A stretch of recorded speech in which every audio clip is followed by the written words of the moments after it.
অদৃশ্য হইল। তার ইচ্ছান্বিত গুরু ভাইরা এই আশ্চর্য কাণ্ড দেখিয়া অবাক হইল। গুরুদেব তাহাদিগকে বলিলেন, ইয়াকে কেন আলো আমি স্নেহ করি দেখিলাম? তোমাদের মনে যতদিন এই ইচ্ছা দেশ থাকিবে ততদিন গুরুর কৃপা পাইবা না। এখনই যাও, ইয়ার কাছে ক্ষমা চাও। ওই সকল শিষ্যরা তখন অনুতপ্ত হইয়া ভক্ত গুরুভাইকে ক্ষমা প্রার্থনা করিল। গুরুর কৃপা এইভাবেই লাভ।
ধূপকরের মাইকটার আওয়াজ খুব কম চলছে। সংঘের নিয়ম পালন করিয়া চলিবে, তাহাদের উপরে শত ঝড় তুফান আসিলেও তাহারা বিনষ্ট হইবে না। শ্রীগুরু সঙ্গ শ্রীগুরুর প্রাণ, সুতরাং সঙ্গকে প্রাণ দিয়া শ্রদ্ধা ভক্তি করিলে, ভালোবাসিলে বিশ্বরূপী শ্রীগুরু তাহাকে রক্ষা করিবেন। সত্যযুগে ভগবানের ধ্যান, ত্রেতাতে যজ্ঞের দ্বারা ভগবানের আরাধনা, দাপরে বিধিপূর্বক ওনার সেবা পূজাতে যে ফল মিলিত, কলিযুগে কেবলমাত্র ভগবান শ্রীহরির নাম গান কীর্তনে সেই ফল পাওয়া যাবে। বলেছেন আমাদের গুরুদেব, শ্রী গোবিন্দ নাম কীর্তনের সমান কলিযুগে অন্য কিছু নাই। শ্রীনাম সাধনে শ্রীগুরুর কৃপা লাভ হয়।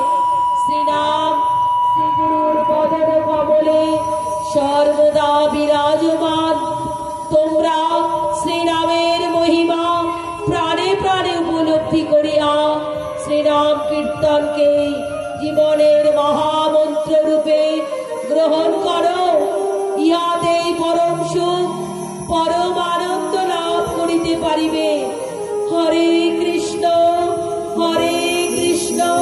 কৃষ্ণ কৃষ্ণ হরে হরে, হরে রাম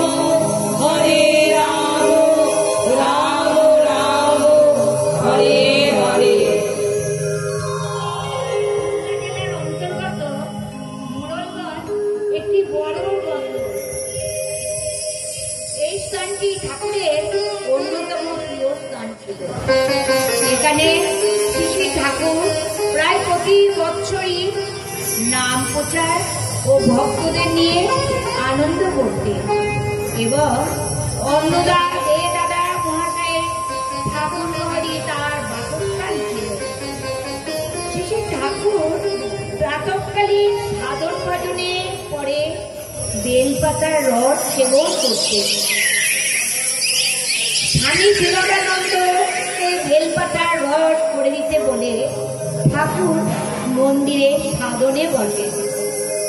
কিছু সময় অতিবাহিত হবার পরে বেলপাতার রসের পাত্রটি মন্দিরের দরজা খুলে দিতে গিয়ে স্বামী বিনোদানন্দ দেখেন শ্রী ঠাকুর মন্দিরের মধ্যে কোথায়?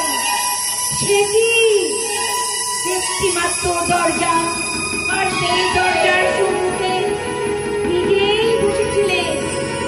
যদি শ্রী ঠাকুর বাইরে যেতেন তবে তো তার সামনে গিয়েই যেতেন। বিস্ময়ে কিংকর্তব্য বিমূঢ় হয়ে ভয়ে ভয়ে তাড়াতাড়ি তিনি মন্দিরের দরজা বন্ধ করে দিলেন। এইভাবে অনেকক্ষণ কেটে যাবার পর মন্দিরের ভিতরতে শ্রী ঠাকুরের গলার ছাড়াতে দরজা খুলে ঠাকুরকে ধ্যান অবস্থায় দেখতে পেলেন এবং বেলপাতা রসের পাত্রটি ভিতরে রেখে পুনরায় দরজা বন্ধ করে দিলেন। সাধু মহাপুরুষদের জীবনে দেখা যায় যে তারা ইচ্ছা মাত্রই সূক্ষ্মদে যেখানে সেখানে ভ্রমণ করতে পারে, কিন্তু ঠাকুরের এই লীলা কাহিনীর দ্বারা ইহাই কি প্রমাণিত হয় না যে তিনি ইচ্ছা করিলে স্থূল দেহে নিয়ে অদৃশ্য হতে পারতেন কিংবা বিহার করতে পারতেন।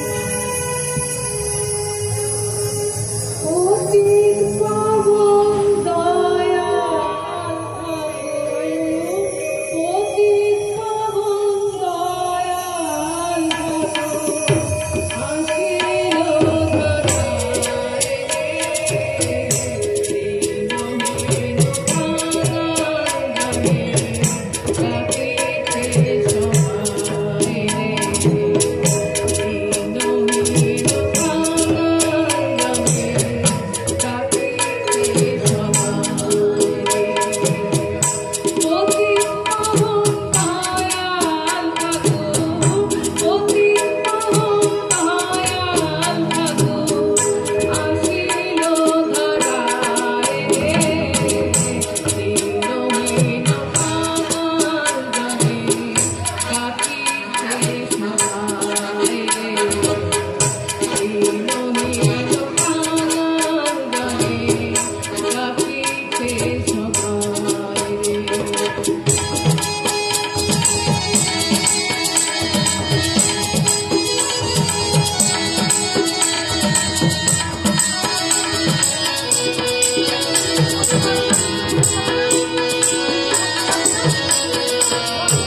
হরে